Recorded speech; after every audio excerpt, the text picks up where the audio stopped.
Budget 2013ಕ್ಕೆ ಮತ್ತೊಮ್ಮೆ ಸ್ವಾಗತ ವೀಕ್ಷಕರೇ. ಈಗ ಮಂಗಳೂರಿನಿಂದ ಭಾಸ್ಕರ್ ಕುಕ್ಕುವಳ್ಳಿ ಇವರು ಜಾನಪದ ವಿದ್ವಾಂಸರು ನಮ್ಮ ಜೊತೆ ನೇರ ಸಂಪರ್ಕದಲ್ಲಿದ್ದಾರೆ. ಭಾಸ್ಕರ್ ಅವರೇ, ಸಾಂಸ್ಕೃತಿಕ ಕ್ಷೇತ್ರಕ್ಕೆ ಈ ಬಾರಿಯ ಬಜೆಟ್ನ ನಿರೀಕ್ಷೆಗಳೇನು? ಬಹಳ ಮುಖ್ಯವಾದ ಮತ್ತು ಅತ್ಯಂತ ಆತ್ಮೀಯವಾದಂಥ ಬಜೆಟ್ ಬರಬೇಕು ಅಂತ ನಾವು ಸಾಂಸ್ಕೃತಿಕ ಲೋಕದವರು ಎಲ್ಲರೂ ಕೂಡ ನಿರೀಕ್ಷೆ ಮಾಡ್ತಾ ಇರುವಂಥದ್ದು. ನಮ್ಮ BJP ಸರ್ಕಾರದ ಕೊನೆಯ ಒಂದು ಬಜೆಟ್ ಇದು. ಬಹುಶಃ ಇಲ್ಲಿನ ಕೊಡುಗೆಗಳು ಬಹಳ ದೀರ್ಘಕಾಲಿಕವಾಗಿ ನಮಗೆ ನೆನಪಿನಲ್ಲಿ ಉಳಿಯುವಂಥದ್ದಾಗಬೇಕು ಎನ್ನುವುದು. ನಾನು ವೀರರಾಣಿ ಹಬ್ಬಕ್ಕ ಉತ್ಸವ ಸಮಿತಿಯ ಪ್ರಧಾನ ಕಾರ್ಯದರ್ಶಿಯಾಗಿ ಇದ್ದೇನೆ ಮಂಗಳೂರಿನಲ್ಲಿ. ಕಳೆದ 10-15 ವರ್ಷಗಳಿಂದ ನಾವು ಈ ಉತ್ಸವವನ್ನು ಮಾಡ್ತಾ ಬರ್ತಾ ಇದ್ದೇವೆ. ಸರ್ಕಾರದಿಂದ ನಮಗೆ 2-3 ವರ್ಷಗಳ ಹಿಂದೆ ಏನೂ ಸಿಗ್ತಾ ಇರಲಿಲ್ಲ. ಈಗ 2 ವರ್ಷಗಳಲ್ಲಿ BJP ಸರ್ಕಾರ ನಮಗೆ 25 ಲಕ್ಷವನ್ನು ಕೊಟ್ಟಿದೆ. ಈ ಸಲ ದಶಮಾನೋತ್ಸವಕ್ಕೆ 30 ಲಕ್ಷವನ್ನು ಕೊಟ್ಟಿದೆ. ವರ್ಷಂಪ್ರತಿ ನಾವು ಹೋಗಿ ಕೇಳಿದಾಗ ಮಾತ್ರ ಅದು ಮಂಜೂರು ಮಾಡ್ತಾರೆ. ಅದು ಆಗಬಾರದು. ಹೋದ ವರ್ಷವೇ ನಾವು ಈ ಒಂದು ಬೇಡಿಕೆಯನ್ನು ಇಟ್ಟಿದ್ದೆವು.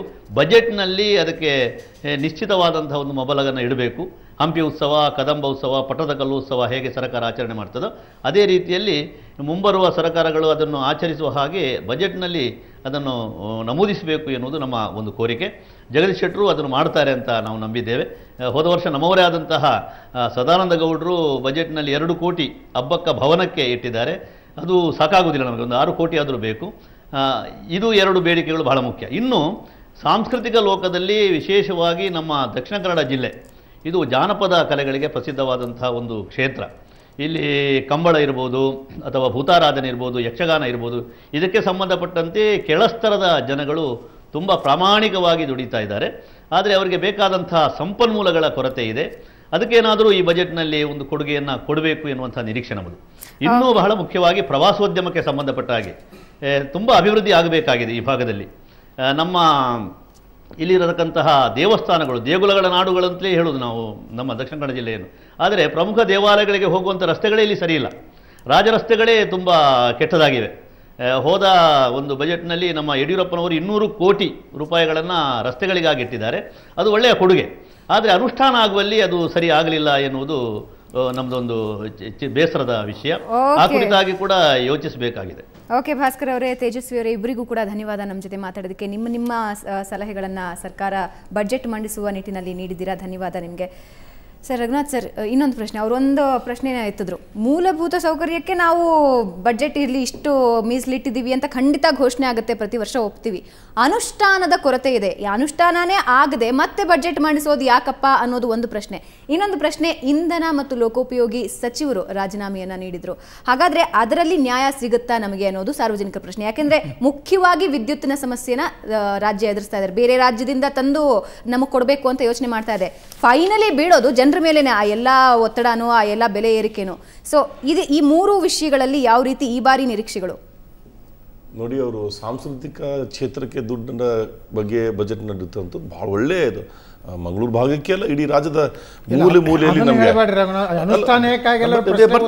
ಬರ್ತೀನಿ. ಆದರೆ ಪೂರ್ತಿ ಕರ್ನಾಟಕದ ಬಜೆಟ್ ಅನುಷ್ಠಾನನೇ ಆಗಿಲ್ಲ 5 ವರ್ಷದಲ್ಲಿಯೂ. ಬರೀ ಹಗಲು ದರೋಡೆ ಮಾಡಿದ್ದಾರೆ, ಅಷ್ಟು ಬಿಟ್ಟು ಮತ್ತೇನೂ ಮಾಡಿಲ್ಲ ಇವರು ಬಜೆಟ್ನಲ್ಲಿ.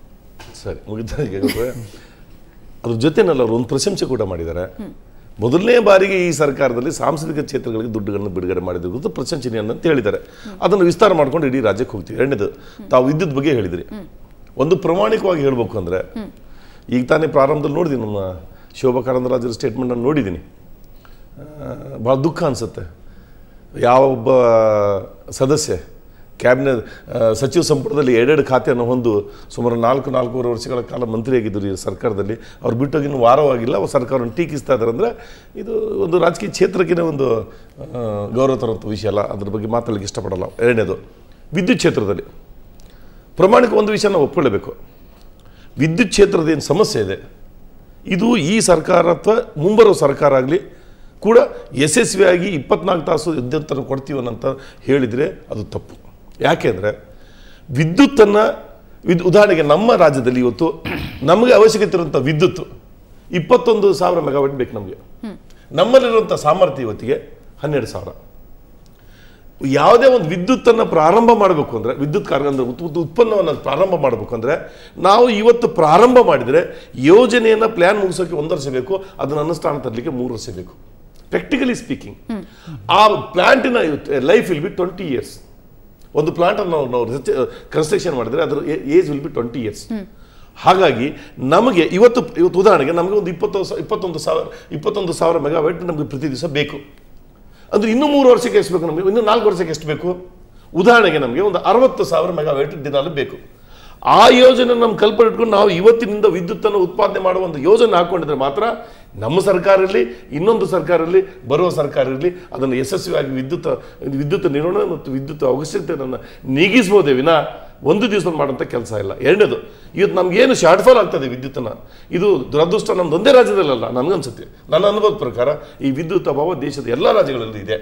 ಆದರೆ ಹಿಂದೆ ಅಧಿಕಾರದಲ್ಲಿದ್ದಂಥ ಸರ್ಕಾರಗಳು ಪೂರ್ವ ಯೋಜನೆ ಇಟ್ಕೊಂಡು ವಿದ್ಯುತ್ತನ್ನು ಉತ್ಪಾದನೆ ಮಾಡುವ ಒಂದು ಯೋಜನೆಯನ್ನು ಹಾಕೊಂಡು ಯಶಸ್ವಿಯಾಗಿದ್ದರೆ ನಾವು ಈ ಸಮಸ್ಯೆಯನ್ನು ಎದುರಿಸಿರಲಿಲ್ಲ ಅಂತ ಒಂದು ಮಾತನ್ನು ಹೇಳಿಕೆ ನಾನು ಇಚ್ಛೆಪಡ್ತೀನಿ. ಈಗ ರಘುನಾಥ್ ಮಲ್ಕಾಪುರ ಅವರು ಯಾಕೋ ವಿದ್ಯುತ್ತಿನ ಇಲಾಖೆ ಬಗ್ಗೆ ಭಾಳ ಗಂಭೀರವಾಗಿ ಅಧ್ಯಯನ ಮಾಡ್ದಂಗೆ ಕಾಣಿಸ್ತದೆ. ಮೇಜರ್ ಪ್ರಾಬ್ಲಮ್ ಅದು. ಏನು ಹೇಳಿದ್ರು ನೀವು ಚುನಾವಣೆ ಪ್ರಣಾಳಿಕೆಯಲ್ಲಿ? ನಿಮ್ಗೆ ಯಾರು ಹೇಳಿರಲಿಲ್ಲ ನಿಮ್ಗೆ 24 ಗಂಟೆ ಕರೆಂಟ್ ಕೊಡ್ತೀವಿ ಅಂತೇಳಿ. ನೀವು 24 ಗಂಟೆ ಕರೆಂಟ್ ಯಾವ ಆಧಾರದ ಮೇಲೆ ನೀವು ನಿಮ್ಮ ಪ್ರಣಾಳಿಕೆಯಲ್ಲಿ ಹಾಕ್ಕೊಂಡ್ರಿ? ಈ ರಾಜ್ಯದ ಜನರಿಗೆ 5 ವರ್ಷ ನಂತರ ಉತ್ತರ ಕೊಡಬೇಕಾಗ್ತದೆ. ಎರಡನೇದು, ವಿದ್ಯುತ್ತಿನ ಬಗ್ಗೆನೇ ಮುಂದಾಲೋಚನೆ ಇರಲಿಲ್ಲ, ಹಿಂದಿನ ಸರ್ಕಾರಗಳು ಏನೂ ಕೆಲಸ ಮಾಡಲಿಲ್ಲ. ಇದು ಸಂಪೂರ್ಣವಾದ ಸತ್ಯಕ್ಕೆ ದೂರವಾದಂಥದ್ದು. ರೇವಣ್ಣವರು ಈ ರಾಜ್ಯದ ಇಂಧನ ಮಂತ್ರಿಗಳಿದ್ದಾಗ ಬಹುಶಃ ವಿದ್ಯುತ್ತಿನಲ್ಲಿ ಒಂದು ದೊಡ್ಡ ಕ್ರಾಂತಿಯನ್ನು ವಿದ್ಯುತ್ ಇಲಾಖೆಯಲ್ಲಿ ಇವತ್ತೇನು ಇಷ್ಟೊಂದು ಸ್ಟೇಷನ್ಗಳು 110 KV ಇರ್ಬೋದು, 220 KV ಇರ್ಬೋದು, ದಿವಸಕ್ಕೊಂದು ಉದ್ಘಾಟನೆ ಮಾಡೋ ರೀತಿಯಲ್ಲಿ ಈ ರಾಜ್ಯದಲ್ಲಿ ಕೆಲಸ ಮಾಡಿದ್ದಾರೆ. ವಿದ್ಯುತ್ ಉತ್ಪಾದನೆಯಲ್ಲಿ ಸಹ ಟ್ರಾನ್ಸ್ಮಿಷನ್ ಅಲ್ಲಿ ಮಾಡಿದ್ದಾರೆ, ಉತ್ಪಾದನೆಯಲ್ಲ. ಗೌಡ್ರನ್ನ ಹೇಳ್ತಾ ಇದ್ದೀನಿ,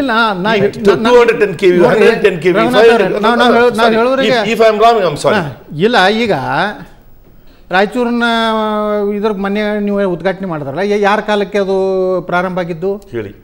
ಇಲ್ಲ, ಯಾರ ಕಾಲಕ್ಕೆ ನೀವೇ ಹೇಳಿ. ನೋಡಿ, ಅಲ್ಲ ರಾಯಚೂರು ಟೋಟಲ್ ಪ್ಲಾಂಟ್ ಎಷ್ಟು, ನೀವು ಯಾವ ಪ್ಲಾಂಟ್ ನಿಮ್ಮ ಮುಖ್ಯಮಂತ್ರಿಗಳು, ನಿಮ್ಮ ಹಿಂದಿನ ಇಂಧನ ಮಂತ್ರಿಗಳು ಹೋಗಿ ಉದ್ಘಾಟನೆ ಮಾಡಿದ್ರಲ್ಲ, ನೀವೇ ಏನ ಒಪ್ಕೊಂಡ್ರಿ ಒಂದು ಯೋಜನೆ ಪೂರ್ತಿ ಆಗ್ಬೇಕಾದ್ರೆ 3 ವರ್ಷ ಬೇಕಾಗ್ತದೆ. ಅಂದ್ರೆ 3-4 ವರ್ಷದ ಹಿಂದೆ ಯಾರು ಸರ್ಕಾರ ಇತ್ತು? ಅಲ್ಲಿ ಕುಮಾರಸ್ವಾಮಿ ಅವ್ರ ಸರ್ಕಾರ ಇತ್ತು ಅನ್ನೋಂಥದ್ದನ್ನು ನೀವು ಗಮನದಲ್ಲಿ ಇಟ್ಕೊಂಡು ಇವತ್ತು ಒಟ್ಟಾರೆ ಏನಿದೆ ವಿದ್ಯುತ್ತಿನ ವಿಚಾರನಲ್ಲಿ ಉಚಿತ ವಿದ್ಯುತ್ ಕೊಡ್ತೀನಿ ಅಂತ ರಾಜ್ಯದ ಜನರಿಗೆ ನೀವು ಭರವಸೆ ಕೊಟ್ಟಿದ್ವಿ. ಎಲ್ಲಿ ಕೊಟ್ಟರೆ ನೀವು ವಿದ್ಯುತ್ ಉಚಿತ ರೊಕ್ಕ ತಗೊಂಡು ವಿದ್ಯುತ್ ಕೊಡ್ಲಿಕ್ಕೆ ಆಗ್ತಾ ಇಲ್ಲ. ರೈತರಿಗೆ ಇವತ್ತಿಗೂ ಉಚಿತ ವಿದ್ಯುತ್ ಇದೆ, ನೀವು ಇದ್ದಾಗೂ ಇತ್ತು, ನಾವಿದ್ದಾಗೂ ಇದೆ. ಎಲ್ಲಿ ಕೊಟ್ಟಿದ್ರಿ? ಕರೆಂಟೇ ಇಲ್ಲ, ಅದು ಉಚಿತ ತಗೊಂಡು ಏನು ಮಾಡೋದಿದೆ? ಆ ರೈತ 3 ಗಂಟೆನೂ ನಿಮ್ಮ ವಿದ್ಯುತ್ ಕೊಡ್ತಾ ಇಲ್ಲ. ನೀವು 24 ಗಂಟೆ ಬಿಡಿ, ನಾವು ರೈತರು ರಘುನಾಥ್ ಅವರೇ 24 ಗಂಟೆ ನೀವು ಬೇಡ. ನಾವು ಎಲ್ಲಿ ರಾಜ್ಯದ ಮೂಲೆ ಹೋದಾಗ ರೈತರು ಹೇಳೋದು ಇಷ್ಟೇ, ನಮ್ಗೆ 10 ತಾಸು ಒಳ್ಳೆ ವೋಲ್ಟೇಜ್ ಇರೋಂಥ ಕರೆಂಟ್ ಕೊಡಿ ಅಂತೇಳಿ. ಸಂಪೂರ್ಣವಾಗಿ ಇಂಧನ ಇಲಾಖೆದವರು ವಿಫಲರಾಗಿದ್ದಾರೆ. ಓಕೆ ಸರ್, ಈ ರೀತಿ ಕರ್ನಾಟಕದ ಈ ಬಜೆಟ್ನ ಅರ್ಥನೇ ಇಲ್ಲ. ಸುಮ್ಮನೆ ಜನರಿಗೆ ಮೋಸ ಮಾಡಲಿಕ್ಕೆ ದಯವಿಟ್ಟು ರಘುನಾಥ್ ಮಲ್ಕಾಪುರ್ ಒಪ್ಕೊಂಡ್ಬಿಡಿ.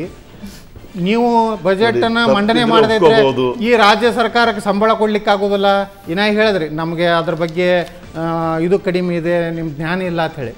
ನಾನು ನಿಮಗೆ ರಘುನಾಥ್ ಅವ್ರ ಒಂದು ಮಾತು ಹೇಳ್ತೇನೆ. ನಾನು 10 ವರ್ಷ ಲೋಕಸಭಾ ಸದಸ್ಯ. ನಾನು ನಿಮಗೆ ಹೇಳ್ತೇನೆ, ಈ ರಾಜ್ಯ ಸರ್ಕಾರ ವಿಸರ್ಜನೆ ಆದರೆ ಲೋಕಸಭೆ ರಾಜ್ಯಸಭೆಯಲ್ಲಿ ಅದನ್ನು ಓಟನ್ನು ಕೊಂಡು ತಗೋಲಿಕ್ಕೆ ಅವಕಾಶ ಇದೆ. ಏನು ರಾಜ್ಯಸತ್ರ ರಾಜ್ಯ ನಿಂದಿರೋದಿಲ್ಲ. ಮತ್ತೆ ಯಾವುದೋ ಒಂದು ಇದ್ದೇ ಇದೆ, ಲೋಕಸಭೆ ಇದೆ. ದಯವಿಟ್ಟು ನೀವು ಬಜೆಟ್ ಮಂಡನೆ ಮಾಡಿಬಿಡಿ, ದಯವಿಟ್ಟು ಮನೆಗೆ ಹೋಗ್ರಿ ಅಂತ ನಾನು. ಓಕೆ ಸರ್, ಕೊನೆಯದಾಗಿ ವಿಶ್ವನಾಥ್ ಅವ್ರು ಏನು ಹೇಳ್ತೀರಾ? ನಾನು without offence to any parties ಕೆಲವೊಂದು ಫ್ಯಾಕ್ಟ್ಸ್ ಮುಂದೆ ಹೇಳ್ತೀನಿ, ಪ್ಲೀಸ್ ಯಾರು ತಪ್ಪು ತಿಳ್ಕೊಬೇಡಿ. ರಾಜ್ಯದ ಪಾಲಿನ ವಿದ್ಯುತ್ತಿಗೆ ಕೇಂದ್ರ ಕತ್ರಿ ಹಾಕಿದೆ. ಹೇಗೆ ಹೇಳ್ತೀನಿ ಕೇಳಿ. ನೆರೆಯ ರಾಜ್ಯದ ತಮಿಳುನಾಡು ಮತ್ತು ಆಂಧ್ರ ಪ್ರದೇಶಕ್ಕೆ ಕ್ರಮವಾಗಿ 250ರಿಂದ 275 ಮೆಗಾವಾಟ್ ವಿದ್ಯುತ್ತನ್ನು ಎಕ್ಸಸ್ ಸರಬರಾಜು ಮಾಡಿದೆ. ಕರ್ನಾಟಕ ರಾಜ್ಯಕ್ಕೆ ಕೇಳಿದ್ರೂ ಕೊಟ್ಟಿಲ್ಲ. ಅದರ ಅರ್ಧದಷ್ಟು ನಮಗೆ ಕೊಟ್ಟಿದ್ರು ನಮ್ಮ ಪ್ರಾಬ್ಲಮ್ ಎಷ್ಟೋ ಪರಿಹಾರ. ಸೆಂಟ್ರಲ್ ಗ್ರಿಡ್ ಇದು ಹೌದು, ಸೆಂಟ್ರಲ್ ಗ್ರಿಡ್ ಫಸ್ಟ್ 1 ಪಾಯಿಂಟ್. ಇದು ಇತ್ತೀಚೆಗೆ ಅಫಿಷಿಯಲ್ ಡಿಕ್ಲೇರ್ಡ್ ಸ್ಟೇಟ್ಮೆಂಟ್. ಎರಡನೇದಾಗಿ 1 ನಿಮಿಷ, 13 ವರ್ಷ ಕ್ಯಾಪಿಟಲ್ ಇನ್ವೆಸ್ಟ್ಮೆಂಟ್ ಪವರ್ ಸೆಕ್ಟಾರಲ್ಲಾಗಿಲ್ಲ. ಹೋದ ವರ್ಷ 3,500 ಕೋಟಿ ಫಾರ್ ದ ಫಸ್ಟ್ ಟೈಮ್ ಬಂಡವಾಳ ಹೂಡಿಕೆ ಆಗಿದೆ. ಲಾಸ್ಟ್ ಪಾಯಿಂಟ್, ನಿಮಗೆ ಪವರ್ ಕಂಟಿನ್ಯೂಸ್ ಸಪ್ಲೈ ಆಗಬೇಕಾದ್ರೆ ನಿಮಗೆ ರಾ ಮೆಟೀರಿಯಲ್ ಯಾವುದು ಗೊತ್ತಾ? ಕಲ್ಲಿದ್ದಲು ಬೇಕು. ಕಲ್ಲಿದ್ದಲಿನ ನಿರಂತರ ಸಪ್ಲೈಯಲ್ಲಿ ನಮಗೆ ಕೇಂದ್ರ ಸರ್ಕಾರದಿಂದ ತುಂಬ ಅಡಚಣೆ ಇದೆ. ಇವು 3 point. Okay sir, thank you so much ನಮ್ಮ ಜೊತೆ ಮಾತಾಡೋದಕ್ಕೆ. ಸರ್, ಕೊನೆಯದಾಗಿ ಒಳ್ಳೆ ಬಜೆಟ್ ಹಾಗಾದ್ರೆ ಈ ಬಾರಿ ಮಂಡನೆ ಆಗುತ್ತೆ? ನೋ ಡೌಟ್ ಜನಪರವಾದಂತ ಬಜೆಟ್ ಮಂಡನೆ ಆಗುತ್ತೆ. ಯತ್ನಾಳ್ರೆ. ಮುಂದೆ ನಾವು ಅದನ್ನು ಅನುಷ್ಠಾನ ಕೂಡ ಈ ತರ್ತೀವಿ. ಬಜೆಟ್ಗೆ ಏನೋ ಅರ್ಥನೇ ಇಲ್ಲ. ಈ ಬಜೆಟ್ ಏನು ಮಂಡನೆ ಮಾಡಿದ್ರು ಅದಕ್ಕೆ ಅರ್ಥಹೀನವಾದಂಥದ್ದು. ಇದೊಂದು ರದ್ದಿ ಪೇಪರ್ ಆಗ್ತದೆ ಅಷ್ಟೇ. ಓಕೆ ಸರ್, 3 ಜನಕ್ಕೆ ಧನ್ಯವಾದ.